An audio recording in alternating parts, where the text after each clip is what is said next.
Good to see everybody. And thank you, Madam Chairman, for giving me the opportunity to speak.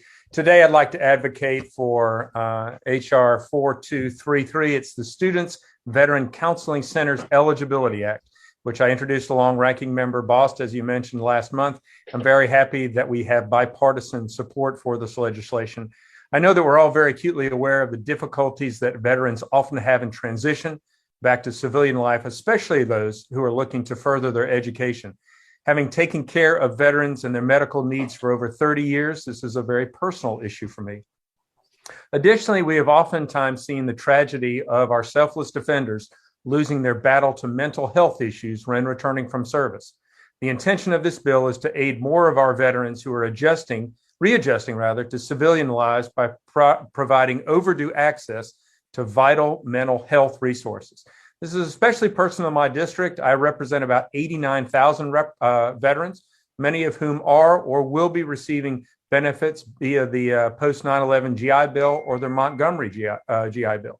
I urge this committee to see this bill for what it is, an effective and straightforward way to address the most pressing issues for the veterans across our nation.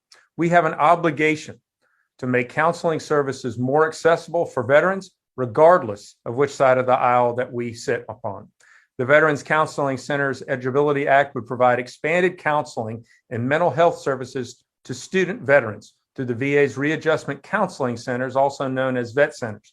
These centers provide individual, group, marriage, and family counseling, as well as peer support opportunities for active duty service members, veterans, members of the National Guard and Reserve, and certain military family members. VET centers are community-based, confidential, and free. A recent RAND study showed that 20% of veterans on the GI Bill face issues with either depression or PTSD.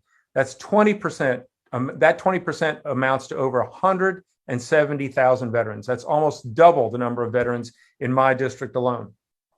The current option of student veterans using school psychologists provides little relief for these veterans. The Director of Policy and Advocacy for the National Association of School Psychologists reported that the national ratio of school psychologists to students is 1 to 2,000 and can be as bad as 1 to 5,000 at some schools. Now, some of that is due to money, some of it is due to the scarce resources and the scarce number of psychologists. I've heard personal stories from students who have had to wait weeks or even months for mental health appointments if their mental crisis was not deemed in need of, quote, immediate attention. Unfortunately, many of our veterans do not have the luxury of weeks or months to wait to see a professional mental health provider. In addition, many university mental health counselors are actually not licensed professionals, but are instead graduate and doctoral students, and honestly are not equipped or capable of dealing with our veterans who have such mental health disorders. Our veterans deserve the best care from the most qualified professionals. I'm proud to sponsor this bill. I'm very grateful to Ranking Member Bost for his support as an original co-sponsor. It's also sponsored by the Student Veterans of America.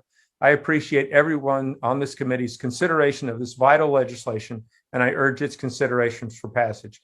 Thank you, Madam Chairman. I'll yield back.